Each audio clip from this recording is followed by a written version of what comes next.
Pemirsa, tahun 2025 Denpasar menargetkan kunjungan wisatawan mencapai 2.100.000 orang. Target ini naik dari 2024 yang sebesar 1,9 juta.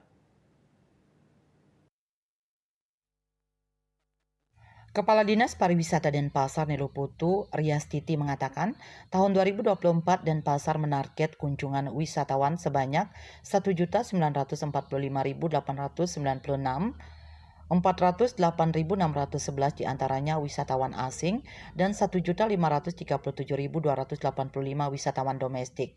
Target tersebut tercapai yaitu sebanyak 2.126.670,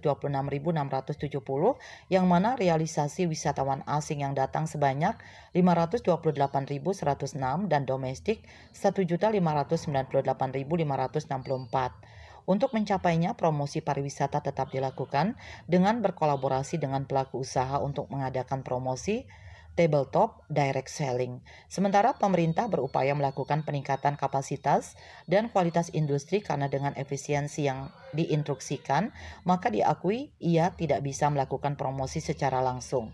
Satu event baru yang masuk kalender of event di Sparda Denpasar yaitu Balinel Film. Sementara event lainnya yang telah beberapa kali dilakukan yaitu Festival Imlek Bersama, Pameran Gema Tridatu, Detik Festival, Kesanga Festival, Pengrebongan, Omed-Omedan, Denpasar Fashion Show, PKB, Lomba Layang-Layang, Bali International Choir Festival, Deut Festival, Sanur Memorable Sunshine dan Pasar Kait Festival, Festival Serangan Rare Angon Festival, Duta Endek, Pesona Bali Mertasari, Sanur Village Festival, Bali Rock and Blues, Denpasar Festival Momen Pesona Akhir Tahun Melepas Matahari.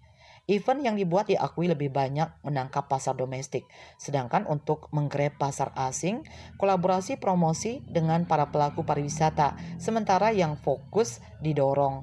Ada satu event tambahan yang juga masuk ke kalender of event di Spada Denpasar, yaitu Balinel Film Festival. Event lebih banyak menggrab wisatawan domestik, menggrab wisatawan asing lebih banyak industri yang bergerak. Meski efisiensi anggaran mesti dilakukan, namun dikatakan semua kegiatan di Sparda Bali diupayakan yang efektif, artinya memang benar-benar ada manfaat bagi masyarakat. Cita Maya Bali Pos.